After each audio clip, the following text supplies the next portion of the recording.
పశ్చిమ బెంగాల్ రాజకీయాల్లో ఒక సుదీర్ఘ నిరీక్షణకు తెరబడింది. దీదీ కోట బద్దలైంది. బెంగాల్ గడ్డపై కాషాయ జెండా రెపరెపలాడింది.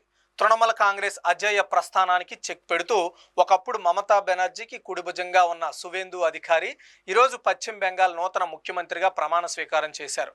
కోల్కతా వేదికగా జరిగిన ఈ అపూర్వ ఘట్టం అటు రాజకీయ వ్యూహాలకు ఇటు భావోద్వేగాలకు వేదికైంది.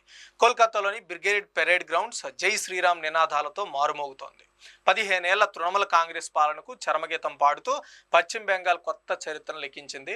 ఒకప్పుడు మమతా వ్యూహకర్తగా నందిగ్రామ్ ఉద్యమ వీరుడిగా పేరు తెచ్చుకున్న సువేందు అధికారి నేడు అదే మమతను గద్దెదించి ముఖ్యమంత్రి పీఠాన్ని అధిష్ఠించారు.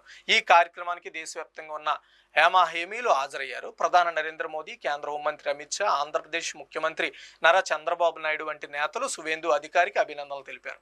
అయితే రాజకీయ హంగామా మధ్య ఒక దృశ్యం అందరినీ కదిలించింది. వేదికపైకి వచ్చిన 98 ఏళ్ల బీజేపీ సీనియర్ కార్యకర్త మఖన్ లాల్ సర్కార్ను చూడగానే ప్రధాని మోదీ తన సీట్లోంచి లేచి వెళ్లారు. 1953లో శ్యామ్ ప్రసాద్ ముఖర్జీతో కలిసి కశ్మీర్ ఉద్యమంలో పాల్గొన్న ఆ వృద్ధ నేత పాదాలకు మోదీ నమస్కరించి ఆత్మీయంగా ఆలింగనం చేసుకున్నారు. ప్రధాని ప్రదర్శించిన ఈ వినమ్రత చూసి కార్యకర్తలు హర్షధ్వానాలు చేశారు. నందిగ్రామ్, భవానీపూర్ పోరాటాల్లో మమతకు అండగా నిలిచిన సువేందు ఇప్పుడు అదే బెంగాల్ అభివృద్ధి బాధ్యతను భుజాన వేసుకున్నారు.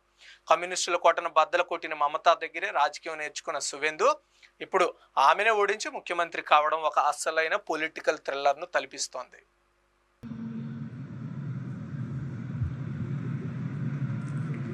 শিলিগুড়ি নিবাসী শ্রী মাখনলাল সরকার